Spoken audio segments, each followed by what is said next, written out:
amidst all the violence going on around George Floyd and people out there saying, but you gotta work within the system, you gotta support Joe Biden, in terms of it, is that 1920 is the 150th anniversary of the 15th Amendment. The 15th Amendment to the Constitution was basically allowing blacks to vote. And this was a highly controversial move in the wake of emancipation. And for 3-4 years, Washington really had no idea of who are these freed slaves. Are they citizens? Are they simply ex-slaves that we can send back to Africa? Whatever on that itself. There's an increasing amount of turbulence sweeping the country. There's a great deal of violence in the South. Armed gangs are emerging in the South. The Ku Klux Klan to go and beat and destroy, intimidate the freed men, as the freed slaves were known of that itself there. And by 1869, 1870, there was this obvious feeling that something had to be done amidst all of that, because among other things, the freed blacks are arming themselves, and they are forming their own paramilitary units. And when the Klan is attacking them, they are fighting back. And amidst all of this, there is this increasing fear from Washington that if we don't do something, suddenly we're going to have a new civil war where there's going to be massive delegations of armed blacks that are going to fight back and stand up for themselves. And isn't it a lot better for people to be out there working within the system, registering to vote, and all of those details of this, than to go and actually have the direct action of that? And that's the real origins of the 15th Amendment, and the fact that you're still having renewed violence, questions about working within the system, whether voting really matters, shows the progress we've made over the last 150 years. So with that said, are there questions, comments? Because where we are right now is a bland newcomer compared to the debates over suffrage in 1870. But 1870 is the year that Denver is starting to emerge as a real city with the arrival of the railroad, and soon Denver's population is soaring from about 4,700 people to 32,000 people within 10 years. And as Denver is booming in that period, it has a strong industrial area, Auraria.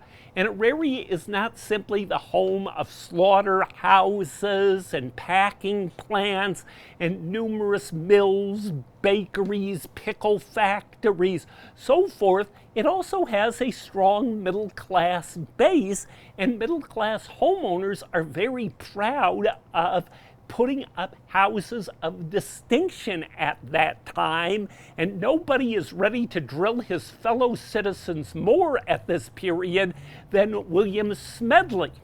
And William Smedley is the pioneer dentist of Colorado of that itself there, and he puts this up as his house as a latecomer about 1872 or so of that. But here you have on 9th Street Park something of the location where Denver sort of re-began in the 1870s, and with no credit to the Auraria Higher Education Center, citizens activists managed to save one block of 9th Street in the 1970s to allow places like 1040 9th Street to survive. This is sometimes called Casa Mayan because for years, besides being the home of the Gonzalez family, this was also the home of a very distinctive Mexican restaurant, Casa Mayan,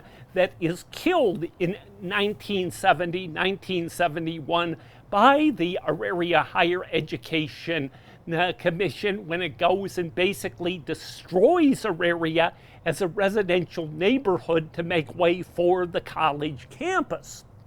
And here you have, by 1970, is another year of extreme upheavals sweeping the country. You have not just protests against the Vietnam War occurring at that period, you also are having extreme repression as is seen at Kent State.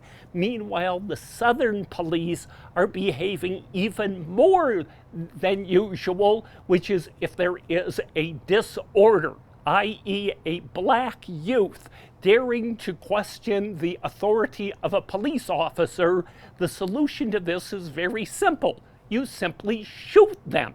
And there's a number of mass shootings of black students that follow in the wake of Kent State in the spring of 1970. At the same time that all of that was going on, Denver is in turmoil about the nature and future of its schools. And in particular, in the course of the 1950s, there is this massive influx of middle-class blacks from the South coming to Denver. Most of them are brought into the city by the military. They see the military as a non-discriminatory, equal opportunity agency. Many are very, very proud of the achievements they make in the military. Of that, they settle in, and while they claim to detect racism in Denver, they claim it's nothing like what they had experienced in the South. And as they are aspiring to good middle-class locations, they're concerned about the schools.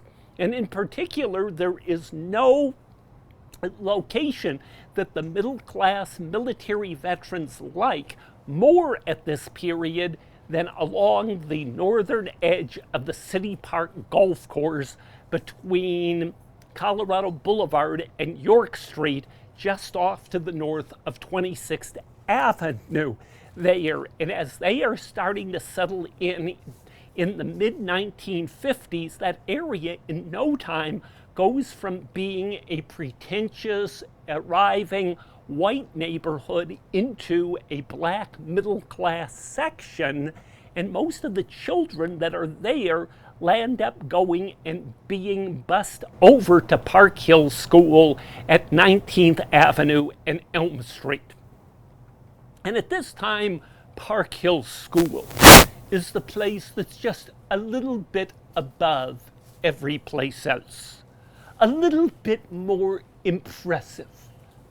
And the biggest snob location you can imagine within the community of that. And for years there'd been a lot of racial tensions in Park Hill, and Park Hill School goes from being virtually 100% white. Now with the busing in of the children of the black military veterans professionals, it's maybe 70% white, 30% black. And is it fair for the black children to have to get up extra early, wait for the bus to come, go over to Park Hill School, get herded in the auditorium, wait for the bell to begin the day, then at the end of the day go back to the auditorium, wait for the bus bell, and then get driven home of that? Wouldn't it be better to have a nice neighborhood school for them that they can walk to, that their parents would know the teachers nearby, whatever on that? And that is the decision of Denver's school superintendent, Kenneth K. Oberholzer. Kenneth K. Oberholzer was once God in Denver. He is hired by Denver Public Schools in 1947 as this masterful educator, superintendent of schools, the man who knows exactly how the schools tick locally, how they tick nationally, a very good speaker. Whenever a television needs an interview of an expert on public schools, there's Kenneth K. Oberholzer on camera. When Time magazine needs to illustrate who is the most illustrious school superintendent in the country, it selects Kenneth K. Oberholzer. And typical of Kenneth K. Oberholzer is he grew up in Tulsa, where his father was superintendent of schools.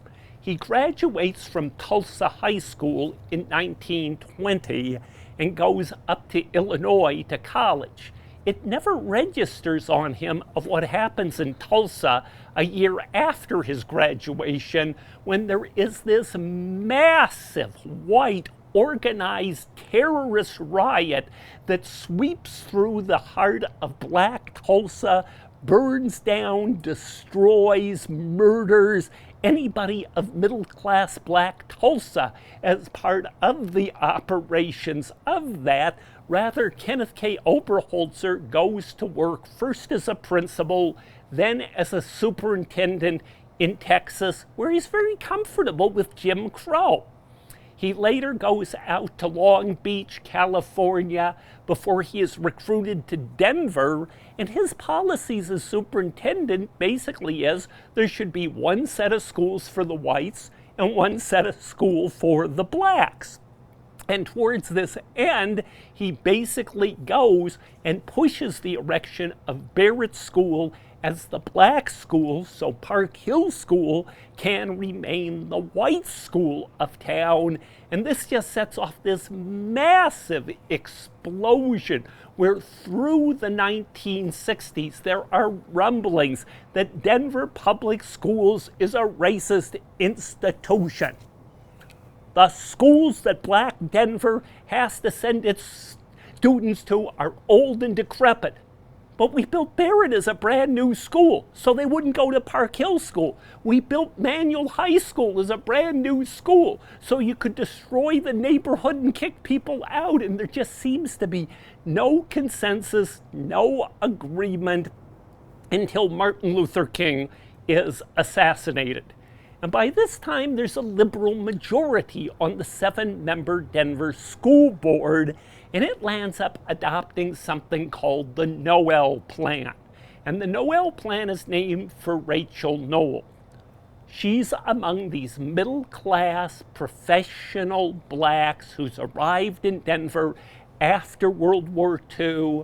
Her husband is a leading physician of that, and she was outraged that her children couldn't ride the bus to Park Hill School. They had to go to Barrett School. She lands up being elected to the school board in 1967 of that.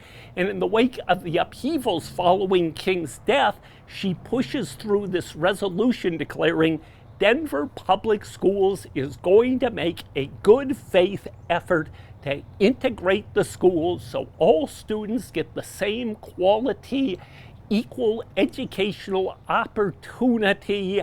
And the way these systems, new superintendent, Gilberts, decides he's going to do this is by busing Black children out of Northeast Denver, including increasingly Black sections of Northeast Park Hill, to Southeast Denver and South Central Denver of that. And that lands up being the focus of a very nastily fought school board election in May 1969. And basically the election in 1969 is there's a couple of Republican stalwarts who would be fully comfortable with Donald Trump, who were then fully comfortable with Richard Nixon, going and saying, you know what supporting those people mean? It's going to destroy our systems, and we have to have neighborhood schools. And against this, the advocates of the equal educational opportunity land up supporting a couple of 17th Street liberal lawyers, Edgar Benton and Monty Pasco, who are simply saying, we're doing the right thing on this. And a lot of White Park Hill is supporting integration. A lot of the country club is supporting integration. And part of the reason they're doing so is they want to save East High School as their beloved white achieving academy at this time. But it's to no avail. The neighborhood school ticket of James Perrell and Frank Southworth overwhelmingly triumphs, and school busing is dead. And no sooner has the school board declared school busing is dead than the advocates of school busing turn around and they land up suing Denver Public Schools. And they claim that federal law is that all children must have the right to equal educational opportunity. And that equal educational opportunity, by definition, is integrated education. There is a hearing on this in front of United States District Court Judge William Doyle in the summer of 1969. And Doyle, who's something of a Cold War liberal, who sends his children to Catholic schools, agrees that yes, we must have integration in Denver public schools regardless of what the voters said. And in the wake of this, there's appeals to the higher courts, there's last-minute stays, there's last-minute orders, but in the fall of 1969, limited busing for racial integration begins in Denver. Then there's the trial over the matter in 1970, and once more the plaintiffs convince Judge Doyle of their views, and by this time, 1970, Denver is on the verge of explosion over racial tensions. Denver is on the verge of explosions over anti-war feelings. The FBI even sends a couple of people in to help Denver anti-war protesters in the summer of 1970 when Vice President Spiro Agnew comes to town. And the way the federal agents help the anti-war protesters is they just conveniently manage to throw ice at the police, lead a group into a total dead-end area right by the Colorado Convention Center, and by sheerest coincidence, the only escape from that dead end is a door out of which about 50 members of the Denver Riot Squad of the police department come out, beating people along the way out of it there. So that's just, again, a little of the background of what's going on here. But by the way, are there questions, comments, rebuttals yet on this itself? Otherwise, I'll just keep on like this for the next hour.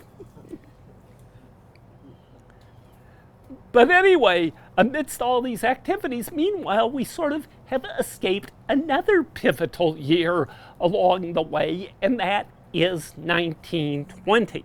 And 1920, 100 years ago, is another year of extreme angst, extreme violence, worries, whatever. And this was something of a reflux of World War I.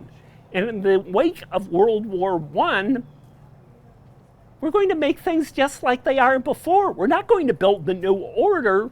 Black soldiers come back, white soldiers come back, there's limited space. And the summer of 1919 is sometimes called the Red Summer because there is such violence and numerous race riots sweeping the country during this period. In terms of that, 1919 is also a period of mass strikes where labor is organizing, walking out in protest of the massive loss of buying power they had suffered during the war out of it, and everybody knows who's responsible for this. It's the communists. And not only do we recently have the Bolshevik Revolution in Russia on this, where United States troops have invaded the old Russian Empire to try to bring liberty against the Bolsheviks of this, but sure enough, a new Communist Party USA lands up emerging in September 1919. In fact, the Communist Party is doing so well in the United States, there's soon two separate Communist parties where they're fighting each other as much as the establishment there, and something needs to be done about this. And nobody is more assured of doing something about this than A. Mitchell Palmer, Attorney General. And Mitchell Palmer is a former Philadelphia Quaker, advocate of brotherhood, goodwill, and then he takes the post of Attorney General, and he decides that the way to assure peace and goodwill is to suppress anybody and everybody who dares question the policies of Washington during World War I. Washington conducts massive crackdowns. It arrests people, and among the reasons you can be arrested and sent to a federal penitentiary for upwards of 20 years is by quoting Woodrow Wilson's pre-World War I anti-war speeches. Along the way out of it, they are, and again, this time, 1920, the leader of the Socialist Party is Eugene V. Debs, who's been campaigning every 4 years for president since 1900. He campaigns again for president in 1920. He campaigns while he is an inmate of Atlanta Federal Penitentiary because he had dared to denounce World War I in terms of these activities. So there's this increasing set of crackdowns, and nobody is doing a better job of sort of going and working and coordinating with A. Mitchell Palmer of Justice Department crackdowns than the head of something called the Bureau of Investigations, a former librarian, J. Edgar Hoover. And J. Edgar Hoover had learned a lot as a librarian of that. And among the things a librarian has to know is how to classify, how to catalog books and other things. And he takes the latest in library cataloging technology and figures in the same way a library makes a card on every book it has on this. The Department of Justice must make a card on every suspect character in the country and use a kind of library reference system so we'll know where all the reds are on that. And once having drawn up this list of who all the reds are, where they supposedly live, on New Year's Day, 1920, the feds stage these massive raids across the country. There's a second set of raids on January 2nd, and just this total, complete crackdown of activities is part of what's going on. And soon there are massive scares. Bombs are exploding, and who's sending these bombs? It's unclear. One bomb blows up near lunchtime in the middle of Wall Street, killing about 25 people. A bomb arrives at the house of Attorney General Mitchell. His maid is badly injured in receiving the package in terms of this. And isn't this more evidence of this nefarious, anti-fascist, whatever terrorist conspiracy going on in terms of this? And J. Edgar Hoover and A. Mitchell Palmer agree. May Day is coming up, the 1st of May, the International Communist holiday. And they announced that country has to be prepared, because if it is not prepared, there is going to be this red rising and the Soviet Republic of America is going to emerge. And sure enough, on May 1st, 1920, the communists arise, they overthrow the government, and that's the origin of Soviet America. Did you miss that in your history books? So maybe that didn't happen. Actually, nothing happened on May Day 1920 in consequence of that. And suddenly the enthusiasm for bombs and spies and arrests and turning people in tends to dissipate rather rapidly in the course of 1920. And meanwhile, a presidential election is looming. And the presidential election is one of those things where we can look at the 1920 election as opposed to the 2020 election and wonder in which election did voters have a wider, better choice of what was going on this.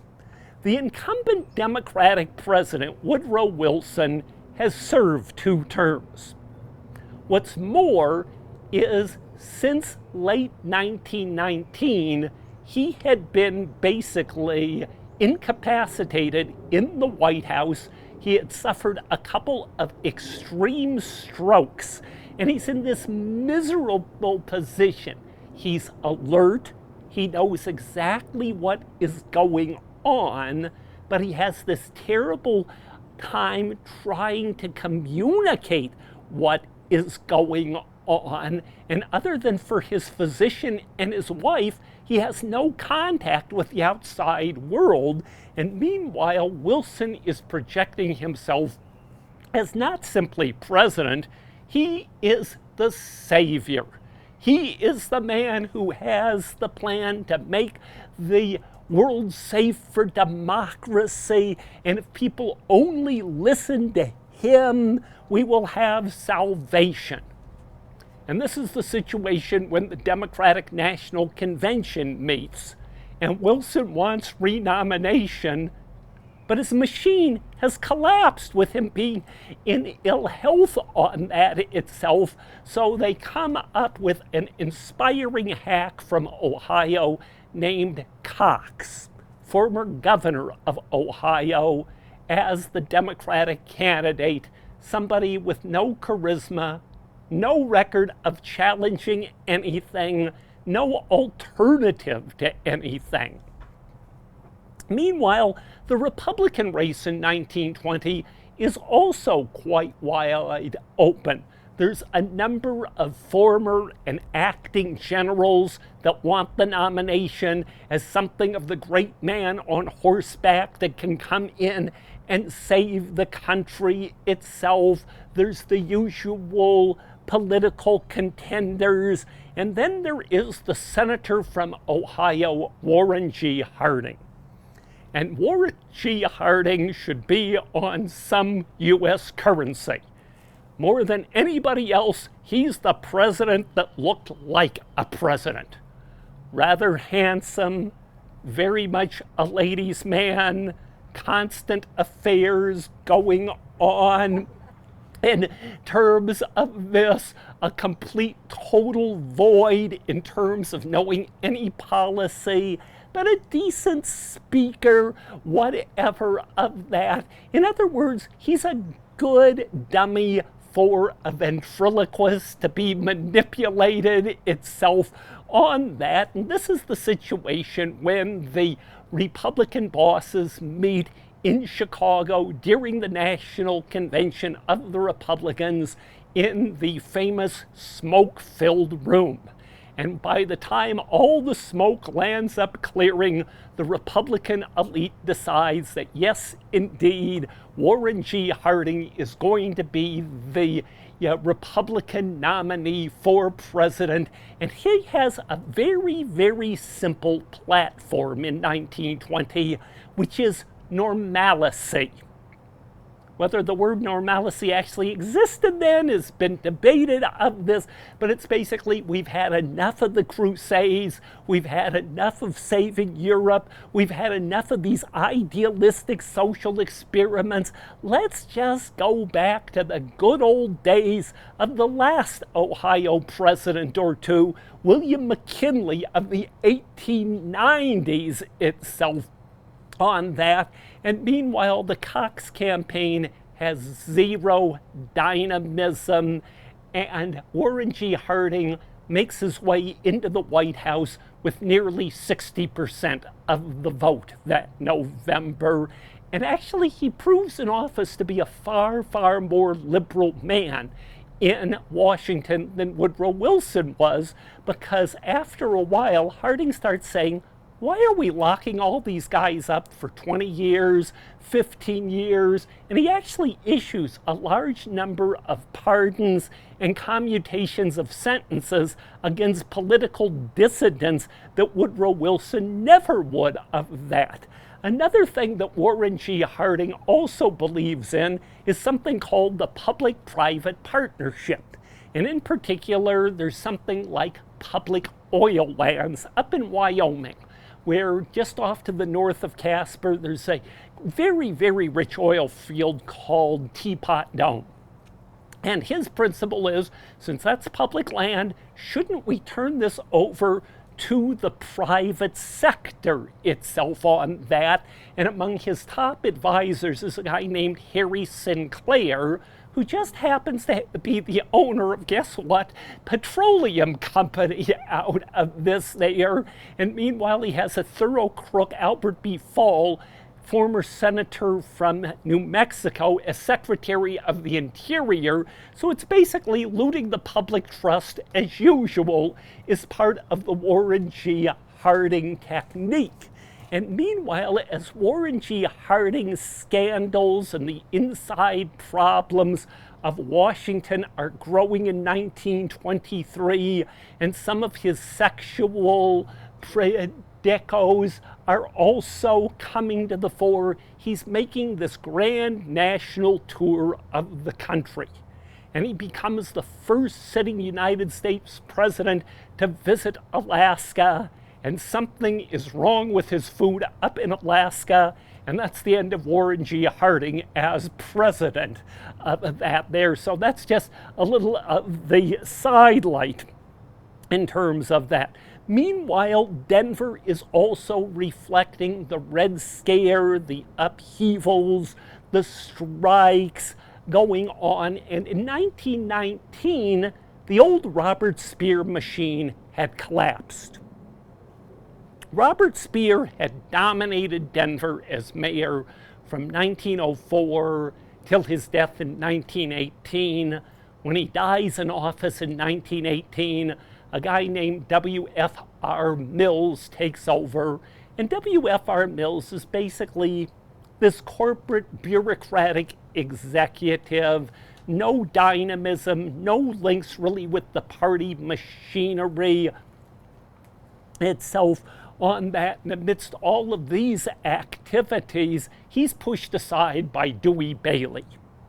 Dewey Bailey is a cattle rancher from Douglas County. Good political hack that always does what his party tells him to do, and he is rewarded for this in the 1890s by being named United States Marshal for Colorado, top federal law enforcement official in the state of that. And he sort of sticks in that position for almost 20 years until he moves over to become Denver manager of safety under Mayor Speer. And the manager of safety is the civilian official who is in charge of overseeing the police department. And as U.S. Marshal for Colorado, as manager of safety for Denver, Dewey Bailey knows who the crooks of Denver are. But rather than cracking down on them or arresting them or chasing them out of town, he also believes in the public-private partnership of this, which is basically especially among con artists, and Denver at this time is the national headquarters of con artists, if the con men agree they will not gyp locals and simply prey on fellow businessmen and especially affluent tourists of this, City Hall will wink its eye if the con men make the proper contributions to the retirement accounts of certain people around the police department and other such things of that itself. And meanwhile, Dewey Bailey also uses the police department as something of his political enforcement squad of that, and he becomes the Republican candidate for mayor in 1919. And against this, Cass Harrington is the Democratic candidate. And Cass Harrington lived right across the street from your old house over at the southeast corner of 7th Avenue and Emerson Street.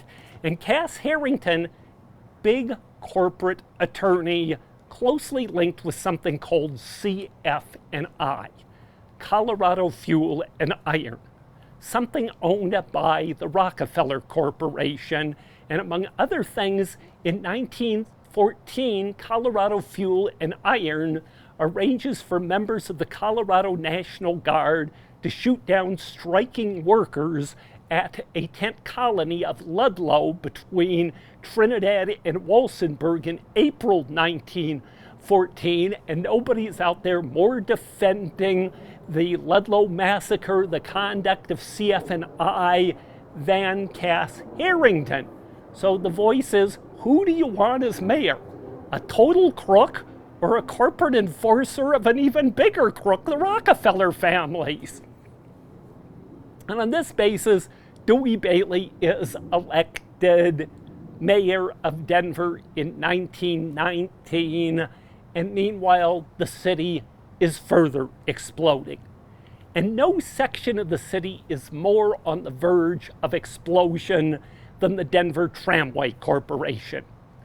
At this time, utilities had this overwhelming control of defining the city itself. And in particular, the water company was every place. In 1918, Denver buys out the water company. The phone company operates on the principle, we have a monopoly and you do things our way and you pay our price or you don't have phone service. There's gas and electric, the forerunner of Excel, that often behaves about the same way. And then there's Denver Tramway, and it runs the streetcars around town. And this is the time when Denver is very much a streetcar city. Upwards of 90% of all trips to and from the central business district are taken via tramway itself. And often it is you pay tramway's fare, you wait on tramway, you pay their transfer fare, or you walk, or find some other way of getting around the city of this.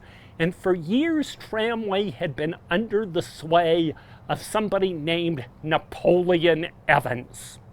And Napoleon Evans was William Gray Evans. He was the son of Colorado Governor John Evans, and he just had this commanding link to City Hall during the first 15 years of the 20th century.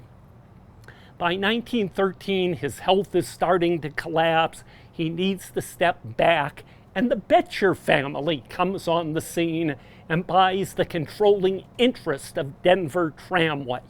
Now, the Betcher family goes back to Charles Betcher, who's a draft dodger from Prussia, who arrives first in Wyoming in the 1860s. For a while, he's up in Fort Collins, he's in Boulder, he hits it rich up in Leadville, comes to Denver, and over the years with his son Clyde, the Betchers just have this amazing empire, and everything from blasting powder to utility to sugar beets to the potash industry, merchant banking. There's numerous charities, halls named for the Betcher family. The only thing I've never been able to connect with the Betcher family is life insurance, which is too bad because then we could have had Betcher Life. But anyway, in terms of those activities, and part of the way that the Betcher family had established its fortune, very, very sharp businessmen, they knew what a penny was, and they would fight for that penny. And especially when you're dealing with tens of thousands of riders a day on the streetcar, a penny does add up in terms of it. And meanwhile, Tramway had a franchise with the city saying that there will be always a 5-cent fare on the streetcar for the 20-year duration of the 1906 franchise. But now we have World War I. There's massive inflation going on, and Tramway claims it can't afford to operate at 5 cents a ride. It wants 6 cents or 7 cents or 8 cents of that, and obviously riders that are hard pressed are fighting back. And you think, well, what's a nickel a fare of this? Well, at this time, a hard pressed worker was lucky to make $1 a day. A trip going and coming from work, that's 10% of your earnings right off in terms of it there. And besides, the service is just so atrocious of that. And meanwhile, Tramway treats its workers as dirt. It refuses any recognition of them. And in the wake of World War I upheavals, Tramway workers land up going and organizing this itself. And they catch Tramway unprepared when they go out on strike in July 1919, and they win a decent wage settlement. And no sooner have they won the decent wage settlement, than two things happen. Tramway does its most to try to reverse the activities there because it claims it can't afford it of this, and it also is preparing to spend any amount necessary to go and bust the union.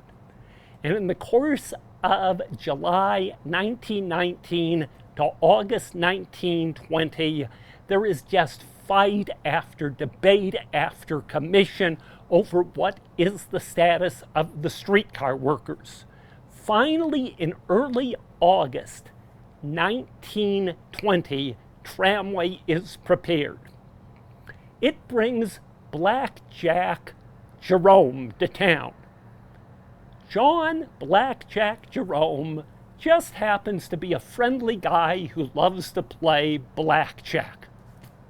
Or does he always carry a blackjack and have a group of goons around him that know how to use their blackjacks to club striking workers and anybody else that is the target of those that hire Blackjack Jerome and his mercenary force of that itself there.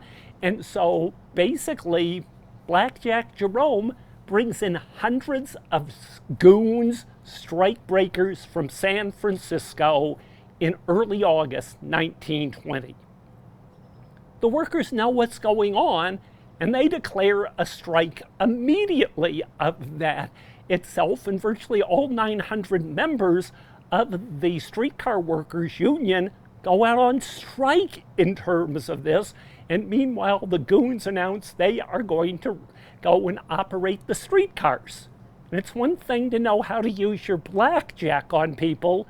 It's quite different than being actually able to operate a streetcar in traffic. And soon there's numerous crashes, and Tramway responds by putting heavy metal grates around some of its cars, and it puts extra tanks in its cars that are filled with soap suds. So if anybody comes and dares challenge the streetcars, one of the Blackjack Jerome's goons will have his nozzle from the soap tank to shoot people coming out in terms of it, and soon violence is escalating. Sabotage is used by the striking workers. Some of the cars are tipped over. Violence is flaring, and there just constantly seem to be these strange provocations of violence, usually wherever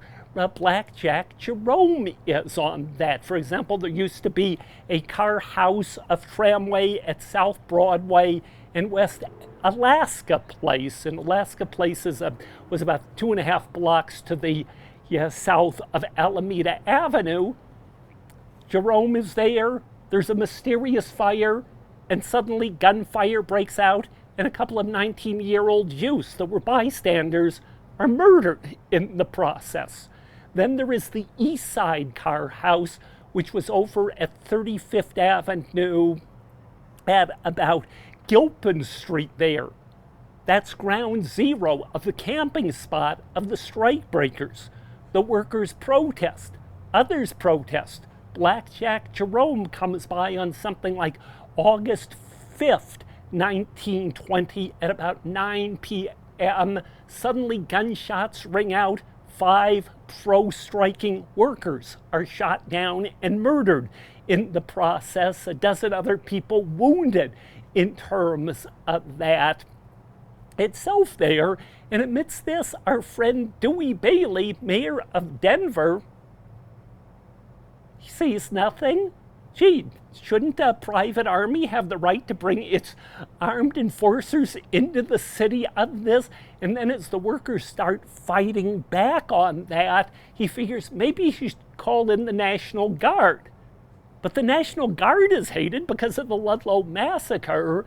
So about August 7th, he works with the War Department to land up going and getting federal troops to come into town, and that breaks the strike. Because the strikers, they don't want to fight federal troops that itself, and with federal troops sort of providing gunpowder and power for the streetcars, slowly the replacement workers learn how to drive it of this. Another interesting detail about the 1920 strike on this is as the federal troops are withdrawing, they have all sorts of fancy extra war equipment from the fields of Europe that they don't need. Let's give this extra military equipment to the Denver Police Department so it can be as much a paramilitary operation to shoot down strikers as simply a force of preserving and protecting order through the city. Well, the overall upshot of all of this lands up being is the strike is crushed miserably.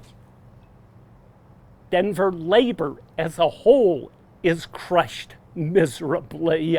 And for the next half dozen years at least, all life, all vitality is sucked out of the Denver labor movement. And in many ways, the Denver labor movement never recovered from all of that itself, of a collaborationist activity. But that's a long story in and of itself. So questions, comments, ideas, rebuttals?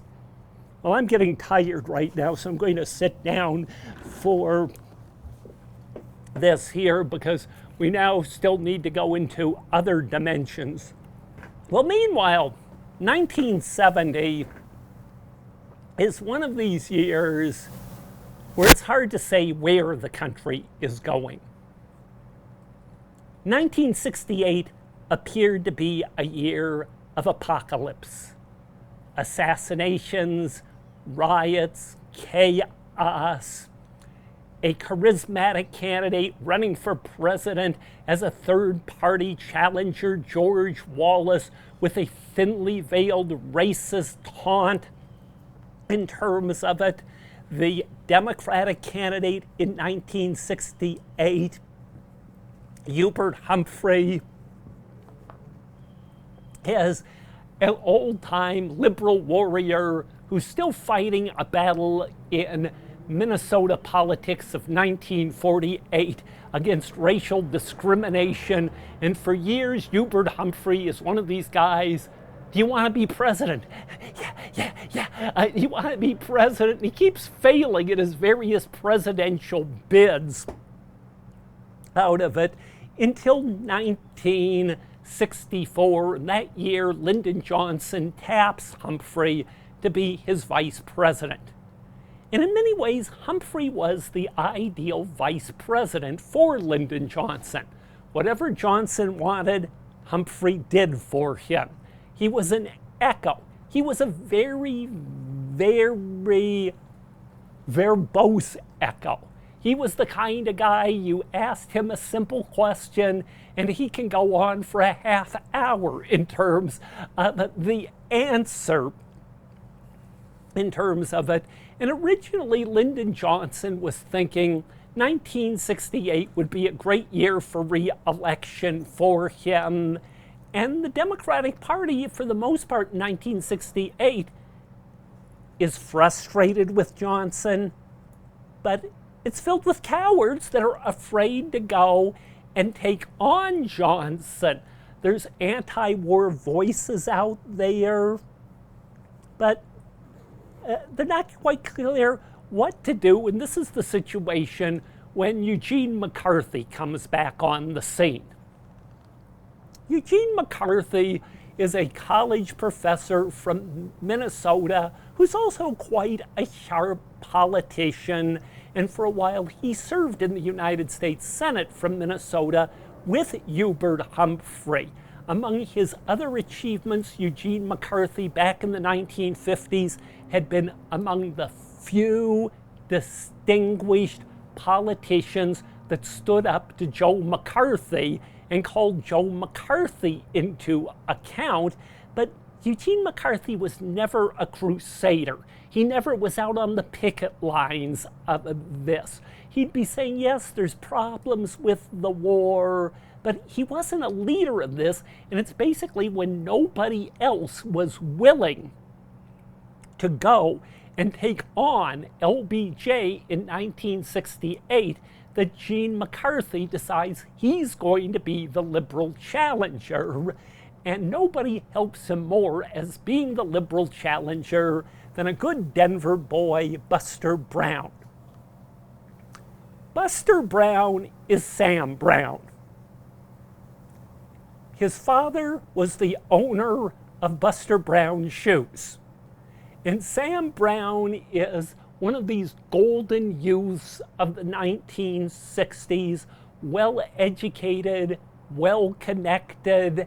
At one time, he's an operative for the CIA through something called the National Student Association, where he goes to international conferences supposedly representing American students with money being paid by the CIA of that. Well, anyway, he decides that the media is right.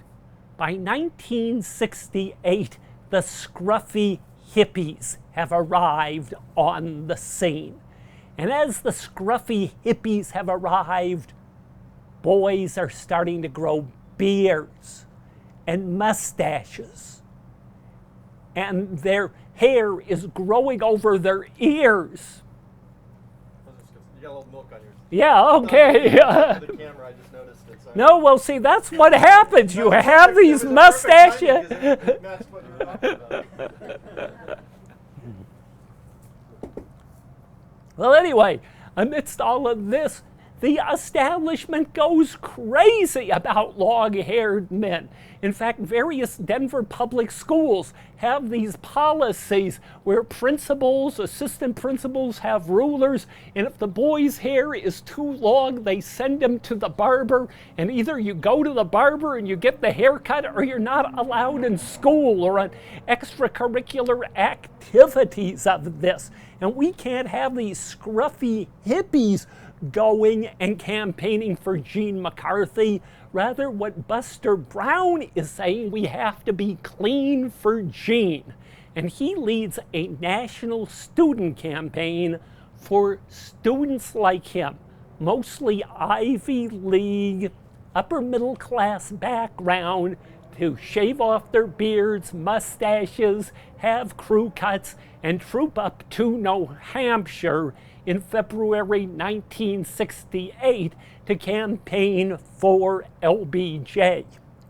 And actually, LBJ wins the New Hampshire primary, but he only does so by about 50% of the vote. And the way that Gene McCarthy got 40% of the vote is something of a shock on this. Meanwhile, the Vietnam War is going from bad to worse. The racial tensions are going on, and increasingly, LBJ realizes he's in trouble.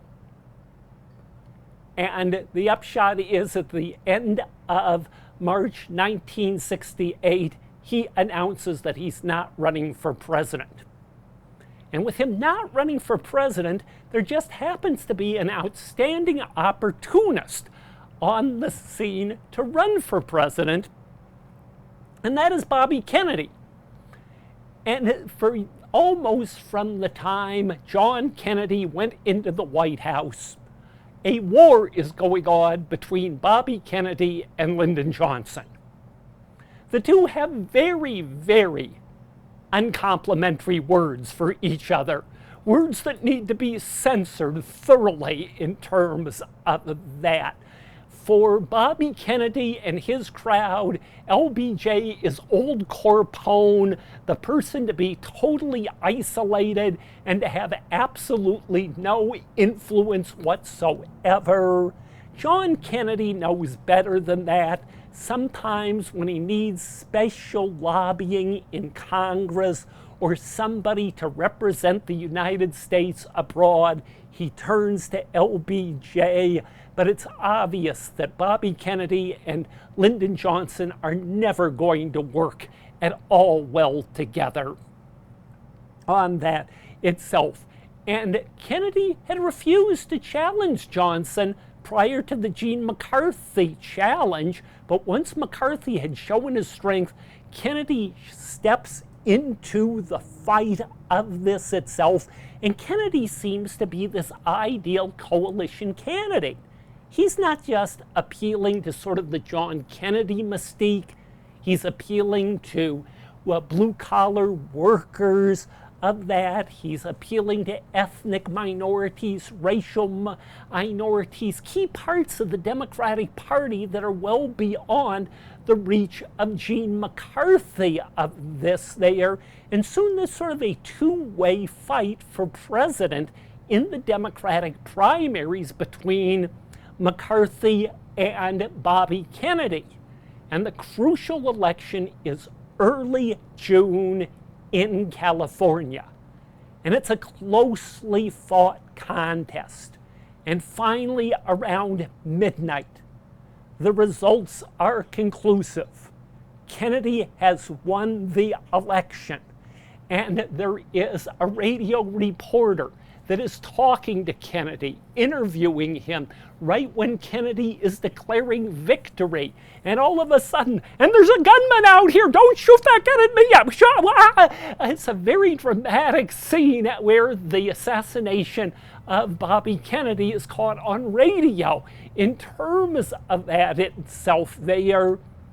But remember Hubert Humphrey? Well, meanwhile, Hubert Humphrey had been working with the machine. He was the candidate of the insiders, and generally the way you were supposed to be a delegate to the National Convention is the boss agreed you were to be a delegate. Because what do national conventions really do? They're cheerleaders, for the most part, or the rubber stamps. By the time the National Convention, the nominee is known, he writes what's going on, and the whole thing is a big masquerade of that. That's maybe why Trump doesn't want to have masks at his convention. It'd be too much of the masquerade in terms of that itself, there. And basically that's what Humphrey does, is he doesn't win a primary. He doesn't run in a primary. He just relies on the good old boys. And the ideal place to have the 1968 National Democratic Convention for the Democrats is in Chicago. And at this time, the boss of Chicago is Mayor Daley. And Mayor Daley has had this stranglehold over Chicago since the early 1950s, and he is a good machine Democrat, has ties with both the Kennedy organization and the Humphrey organization. And part of the credit and power of Mayor Daley is he knows how to turn out the vote. And in some cases, the elections are so controversial in Chicago that the dead roll over in their graves. In other cases, the dead get up and they vote in Chicago elections under Mayor Daley. And in fact, in 1960, the results of Illinois between Kennedy and Nixon are razor thin. And thanks to Mayor Daley, Kennedy lands up winning in Illinois out of it, giving him the White House, it said. And meanwhile, Mayor Daley is also the kind of politician who does not believe in any dissent. He is the candidate of law and order, defined as a policeman's club. And you disagree with Mayor Daley or any of the members of his police department, they have their clubs or other things to get done with you. He has his constituencies out of that.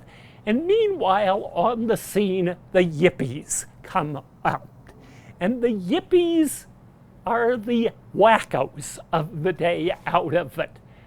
You have hippies, and if you have hippies, you can have yippies. And a yippie is a member of the Youth International Party. And the idea of the yippies is that politics are a total charade, therefore we should advertise them as a total charade. And they decide that the ideal candidate for president is Pegasus the pig. And so they go to Chicago for the convention with a greased pig. They have the greased pig and they release it. And part of the old rodeo farm sport of trying to capture a greased pig, it's hard. And here you have Pegasus the pig running around for a half hour, 45 minutes before the animal control division can capture it itself.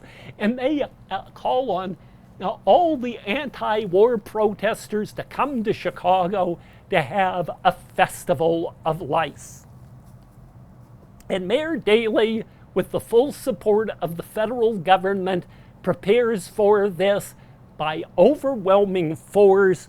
And from the first day of the convention to the last day, there is extreme violence on the part of the Chicago police against any and all protesters, not just the yippies, but also the McGovern crowd, the McCarthy crowd, the remnants of the Bobby Kennedy crowd are all getting their clubs as well. And the Democratic campaign convention nominates Humphrey, who gives the most uninspiring, blah, nothing speech imaginable as his statement. And against all of this, Tricky Dicky is the moderate in the campaign. And Tricky Dicky was looking for a job in 1946 as a veteran in Southern California, and he's not sure whether he's going to get a job with an orange juice sales company or the local Republican Party needed a candidate for Congress, and he soon showed he was a master of dirty politics in one way or another out of this. And he always had this idea that the role of a politician is to do good for the community by doing well for himself, by having various slush funds, other such things. And at no time, Nixon in Washington is a professional anti-communist red baiter, a very, very questionable financial integrity. And he's the man that President Dwight Eisenhower selects as vice president in 1952. And he barely loses to JFK in 1960. He then goes out to California to run for governor in 1962 and narrowly loses the gubernatorial election to a guy named Pat Brown, which is one of these pivotal events in American political history. Number one, in the wake of his defeat, Nixon turns on the press and he has a statement: "You won't have Nixon to kick around anymore.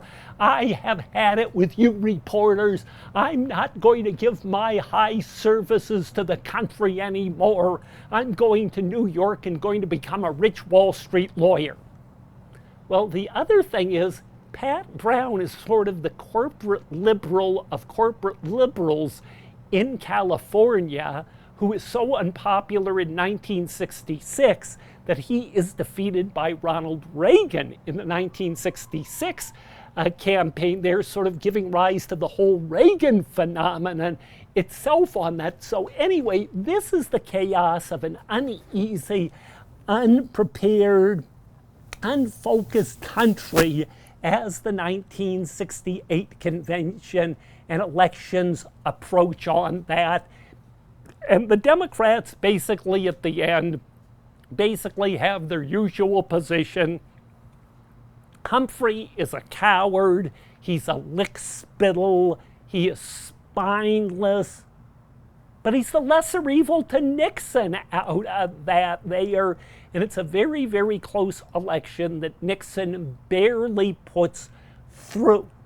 In office, Richard Nixon is the last liberal president in the United States.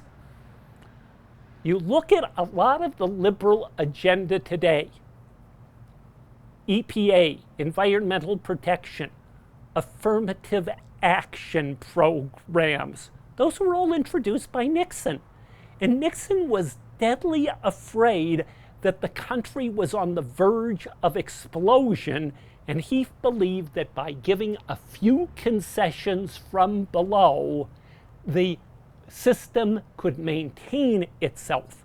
He also was building on the policies of LBJ. And by 1968, before leaving office, LBJ had more or less jettisoned the Great Society. And instead of really pushing the Great Society in 1968, the LBJ is creating something called the Law Enforcement Administration. And the Law Enforcement Administration is a federal branch of the Department of Justice that is designed to step up law and order to combat crime. And among the ways to do this, there's all this excess military equipment the Pentagon has from Vietnam. And this is the period exactly when local police departments are increasingly being filled with all sorts of deadly equipment, the rise of SWAT teams, the rise of special uniforms of these guys all dressed in black that may have police on them itself. And again, Nixon is heavily going and pushing these things, and all the while he is thoroughly paranoid on that itself. And that's the real difference between Nixon and Trump. Trump when he doesn't like something, will use the biggest smear insult you can imagine. Nixon, on public statements, will state he's the moderate, the president bringing the country together, and then he goes into the Oval Office where he has his own taping system in there, and Nixon's id comes out for the occasion, and all of this lands up exploding in the wake after 1970 in terms of Watergate itself on that. But another of these key typical events that also occurs in May 1970 is the Wall Street attack on peace marchers. And in the wake of Kent State, there is a massive anti-war rally in Manhattan.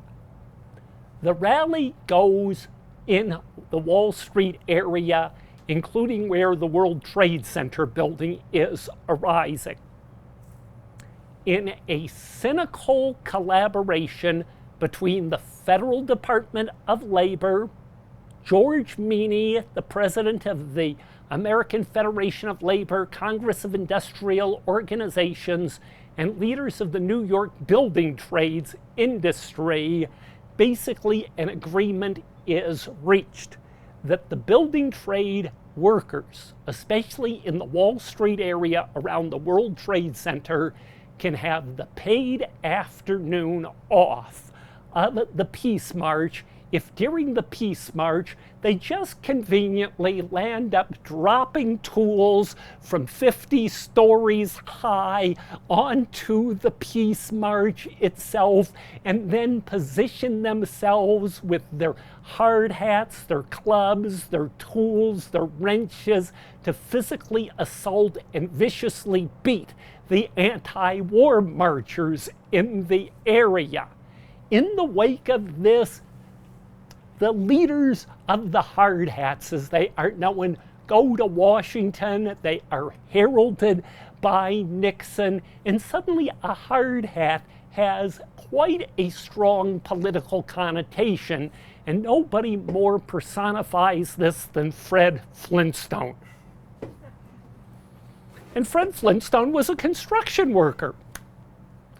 As soon as there are the hard hat riots, suddenly Fred Flintstone is wearing a hard hat in his cartoons as something of a statement of the idea. A further consequence of this is that our building trade workers that need to represent themselves against management, or are they collaborators against management as a kind of proto-fascist force? And before long, the labor movement starts collapsing. And when it's obvious that the labor movement much prefers to have the hard hat approach, the pro-war approach, Wall Street says, hey, this is a great idea. These guys aren't going to fight back. And that's sort of the beginning of the modern, very successful attack on labor unions itself, on that itself. So all of this now, of course, has to come back to Denver. And amidst all of this, Denver Public Schools is now officially integrated in September 1970, thanks to the federal courts. And typical is what happens at South High School. South, over the years, had been an overwhelmingly lily-white school with very, very strict enforcement discipline, and black kids come on the bus according to the court order. They don't know where they are. They don't know how they're supposed to behave. They don't know what they're supposed to be doing. There's been no orientation, and they're lost in the program. And why are they lost in the program? They are recalcitrant, and they deserve punishment for being recalcitrant. And the bus system is unreliable, and they show up at school 10 minutes late. And isn't this a punishable affair for them being tardy? And soon the white administrators are just so cracking down on the black students, there's a race riot at South High School of an unbending administration. There's a comparable problems at George Washington High School. By this time, the superintendent of schools is Howard Johnson. He was once a most successful coach at South High School, who's a decent administrator, but when there's a problem, Howard Johnson's response is, you know, across the street from school headquarters is this nice little tavern. Why don't you meet me and we'll discuss this over a drink or two or three. And so for about 3 years, Denver has this inebriated school superintendent that has absolutely no muscle in terms of going and trying to see that school integration works of that. And meanwhile, a lot of parents are voting with their feet. They're moving out of the city. At the time of the original school busing order, Denver Public Schools had about 97,000 students in a city of 500,000 population. Within 10 years, there's about 67,000 students as Denver's population is plunging. This and the busing efforts never take into account, is school success simply a matter of black and white? Or is it the class background of the parents, whether the parents are encouraging their children to read, participate, and school teachers are always saying, read with your children. There's an amazing number of houses that don't have one book in them. The parents never read. How are they supposed to read to their children for the occasion out of that itself? And these issues just keep being avoided. And meanwhile, the United States District Court has this iron hand. And before long, they're saying, well, what about children of Hispanic heritage? Are they a class in and of themselves? And soon the federal courts are saying that Denver is a tri-ethnic district and special efforts need to be done at bilingual education itself. So there's this further polarization, increasingly sort of the sturdy white middle class that if it can avoid Denver public schools, does so. The number of private schools soars in the course of the 1970s. There's all sorts of dodges because what they have on at the elementary level are what are called paired elementary schools. Like, for example, not that far from the campus is Greenlee School over at 12th and Lee Pond. Its students land up being bused over for grades 1, 2, and 3 to Trailer School, which is in the Bear Valley neighborhood at about South Ivan Way and West Golden Avenue or so. Out of it there, and the Greenlee students, they ride the bus over to Trailer. Very few Trailer students ride the bus over to Greenlee itself. And meanwhile, there is hearing after hearing on school busing through the 70s, through the 1980s.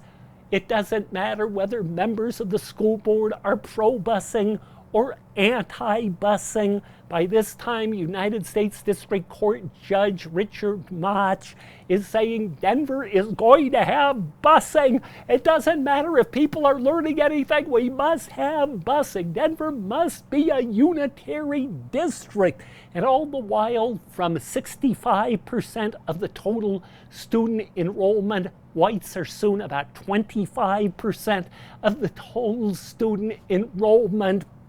And the upshot is that by 1995, nobody has any enthusiasm left for busing. It hasn't accomplished its idyllic goals of that. And finally, Judge Mach says, enough already. At the end of the 1995-96 school year, busing is no longer going to be needed.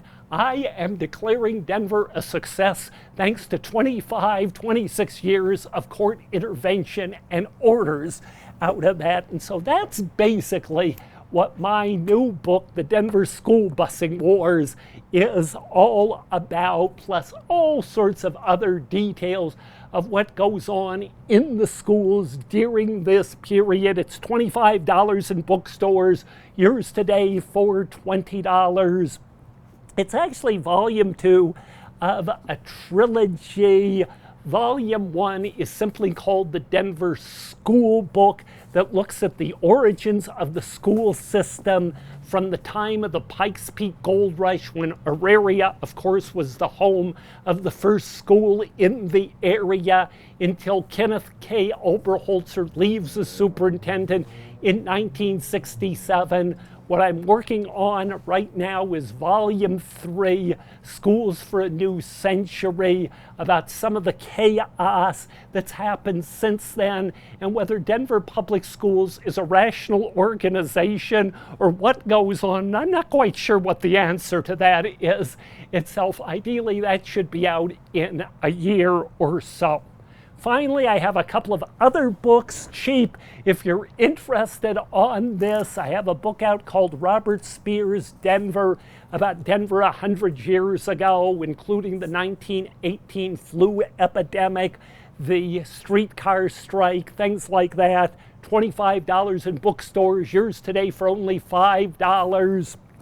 And then a detail about the streetcar strike is in the wake of the streetcar strike, there is massive disillusionment, and some people, including workers, are saying there's this new group out there, and it's guaranteeing it's fighting for a 100% pure white, all-American Christian community that's going to include us as the workers. And that group was the Ku Klux Klan that surges to power in the 1920s.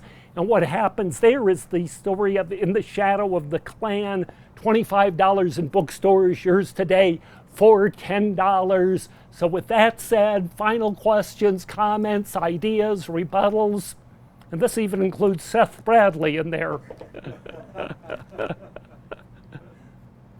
Well, anyway, thanks for showing up as our little part of history, for better or for worse there.